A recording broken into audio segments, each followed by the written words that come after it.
Old v new. How bad is it when you say old and it's 2 years old? I know. Well, it's not good, is it? It's 2 generations old now. Isn't that the problem, though, with these companies keep releasing all these clubs, and we're the consumers. We as the consumers, we've got to go out and buy them. Buy into it, don't we? We've got to go and test them, and everyone else has got to go and buy them. It's like a new football kit, isn't it? You've got to buy it. Absolutely right. The new away kit, got to have it. Welcome to the channel, everybody. In today's video, we're going to be having a little head-to-head, and we're going to be talking ball speed, power, hit it as far as you possibly can. But we've got two drivers that are going to be maybe slightly for the people that slice the ball fractionally. Yeah, so if you've not watched the Stealth versus Stealth 2 video, which you'll find up here, we've gone into this with ball speed. It's all about how far, has the generations moved on, and we found, if you've watched that, Stealth 2 has beaten Stealth. Yes. So now it's time to see if Stealth 2 is head and shoulders above Sim 2. However, they're slightly different in the fact that they're not the standard models. No. These are the HD models. These are the high draw. Yep. So these are designed for players that maybe slice the golf ball, or just want to try and get it in the straight and narrow just that little bit more. Yep. Or somebody wants to draw the ball fractionally more. 100%. So this is what these drivers are all about. Slightly different tech-wise in these than what we're going to see in the standard models, and that's to do with the weighting, where the weight is positioned in the heads. Let's hit some shots. Let's get some numbers, as always, and see how they get on. Let's see if carbon wood is better than metal wood. So I'm going first with the Sim 2, and this is my Sim 2. So this is fitted for me. This is the Hazardous Smoke RDX 70 grams stiff, and I will be, or we did for the numbers, change the shaft out onto the Stealth for the interest of fairness. And the first thing I'll say about this club, and what I love about this club, is the way it looks. For me, the Sim 2 is still the best looking driver TaylorMade have ever released, and that goes now into the Stealth model. I love everything about what you look down on when you're looking down at the ball. You've got the white line, which we first saw in the M series. As we've seen, it started to shrink. You've got the carbon crown, but as opposed to the Sim, you now get this blue, lovely accent around the back, which was introduced into Sim 2. So to look down on, I personally do not think it gets any better. It's just a great, great looking driver.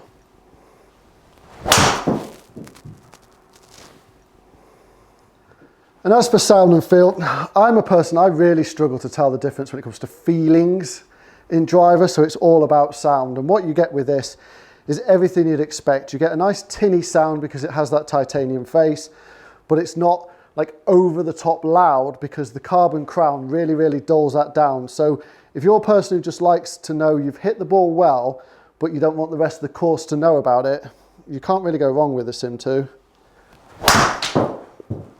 Moving into Stealth 2, and the first thing I'll say, a lot like the Sim 2 and unlike the Stealth 2 Plus, is when you look down on this club, you're now seeing this red accent around the back. This red framework now protrudes over the top of the crown. And for somebody like me who loved how the Sim 2 looked, you're getting that, but just in different colors when it comes to the Stealth 2. So over the Stealth Plus, I much prefer the look of the Stealth 2.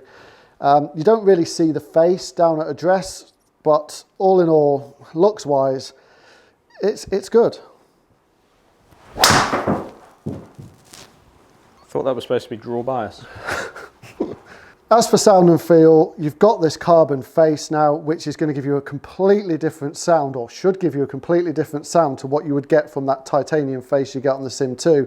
Feel-wise, I probably expect it to feel a bit softer, because when you're feeling that face, you can feel a little bit of softness over the top of the face, so you'd expect to feel that when you actually hit a ball. But when you do, what do you actually hear?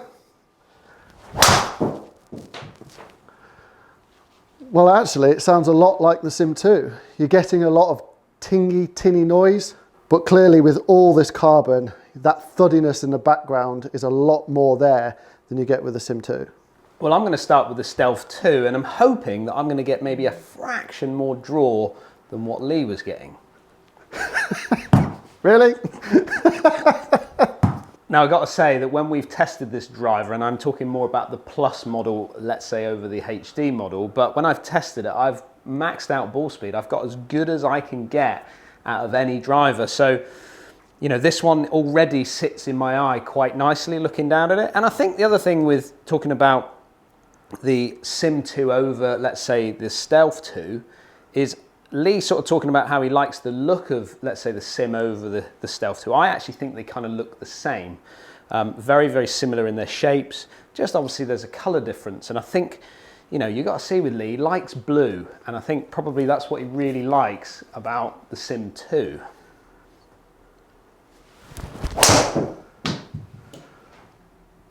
That is not a draw, Daniel. No, I kind of agree, Lee, that is not a draw. So let's just see if we can hit one with a bit more of a draw on it.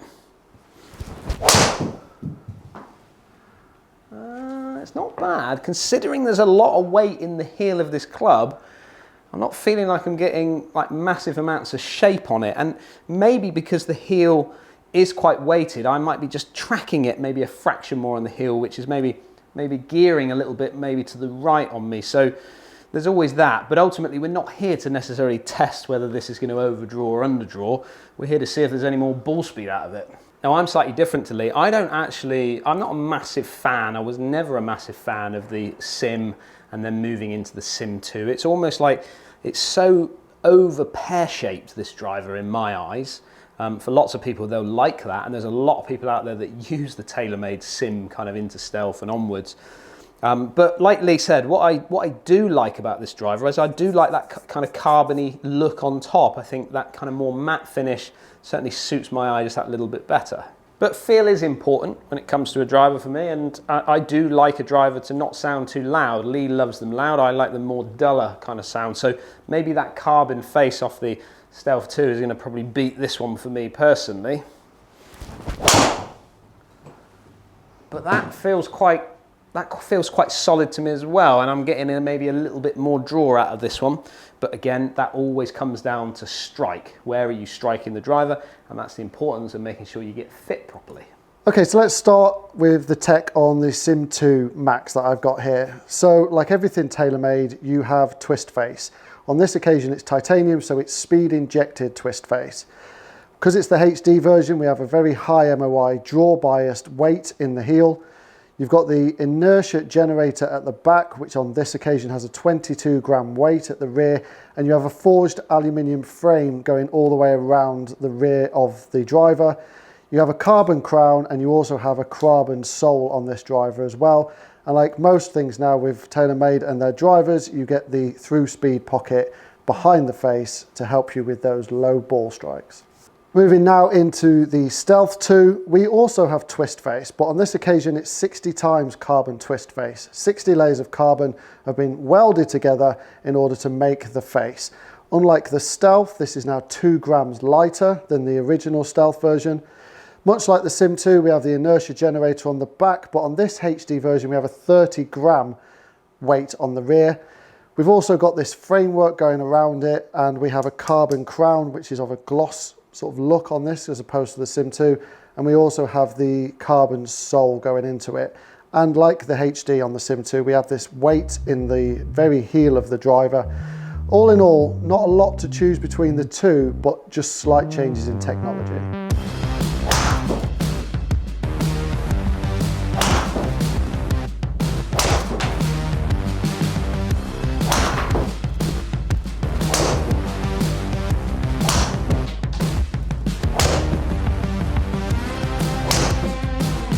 So we're going to look at my numbers, and we're going to look at the averages, but we're also going to pick out maybe the hottest out of the two. If we go with the Sim 2 to start us off with, 152 mile an hour ball speed off the club face. My best there, 154.6.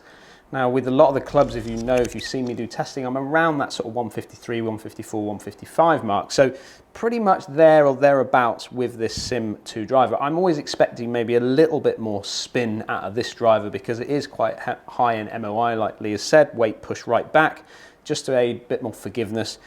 2.8 in the spin on an average. Got 1 or 2 down there under actually 2,000 revs. So actually it's a big jump around. I'm getting below 2,000 revs and above 3,000 revs. So jumping around a bit. And the average carry of 253 with my best one with my highest ball speed, but it did go massively left at 266 carry.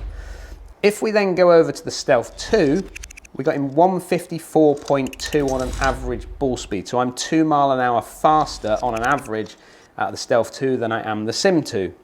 If we look at the spin, again, very, very similar, probably 3,200, probably a little bit more consistent with the Stealth 2 over the Sim 2, not seeing those big jumps.